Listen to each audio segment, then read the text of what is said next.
Sabi ng mga kamag-anak ko sa akin, uy, katrabaho mo si Miss Marian Rivera, tari mo naman.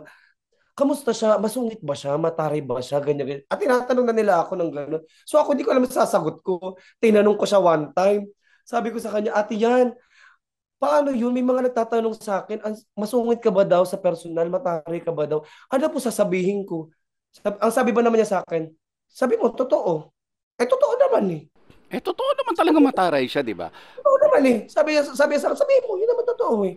So sabi ko, hala, Oo. In nandun fairness ako, doon ako na naman. gano'n, gano'n, gano'n, be. Gano'n. Oo.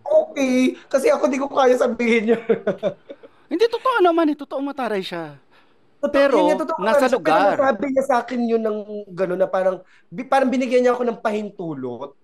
Oo. Pag tinatanong ko, mataray ba si Marian? Oo, pero nasa lugar. Hindi totoo yung mga lumalabas Ah, na masama. yes. Mataray siya pero hindi masama ang ugali niya.